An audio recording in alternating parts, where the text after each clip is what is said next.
السلام عليكم ورحمة الله تعالى وبركاته.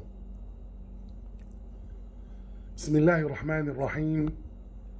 الحمد لله رب العالمين، وأفضل الصلاة وأتم التسليم على سيدنا محمد وعلى آله وأصحابه أجمعين. اللهم علمنا ما ينفعنا وانفعنا بما علمتنا وزدنا علما وفقها في الدين برحمتك يا أرحم الراحمين. أيها الإخوة الكرام، اليوم هو اليوم 29 من أيام شهر ذي الحجة لهذا العام الهجري الذي نعيشه، لعام 1444 للهجرة.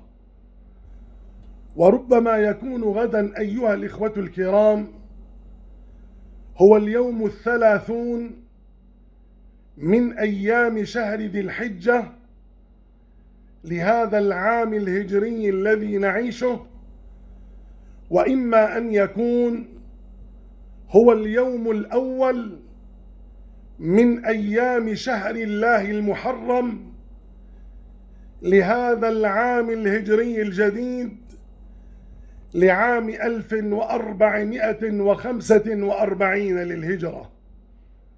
لذلك أسأل الله العظيم رب العرش العظيم أن يختم لنا ولكم ولجميع المسلمين في مشارق الأرض ومغاربها هذا العام الهجري الذي نعيشه بخير وصحة وسلامة ورحمة ومغفرة وفرج لهذه الأمة، إنه ربنا سميع قريب مجيب للدعاء.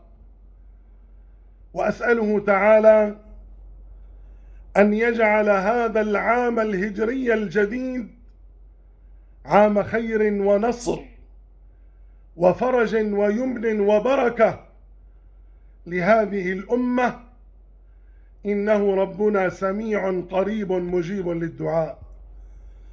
أيها الإخوة الكرام، أهنئ نفسي وإياكم وكل من يلوذ بنا وجميع المسلمين في مشارق الأرض ومغاربها بقدوم هذا العام الهجري الجديد، وأسأله تعالى أن يعطينا خير هذا العام وخير ما فيه وخير ما بعده، وأن يكفينا شر هذا العام وشر ما فيه وشر ما بعده، إنه ربنا سميع قريب مجيب للدعاء.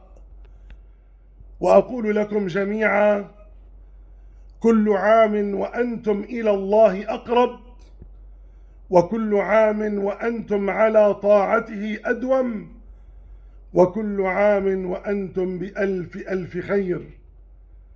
وأسأله تعالى أن يجعله عام خير ونصر وفرج لهذه الأمة ويمن وبركة، إنه ربنا سميع قريب مجيب للدعاء.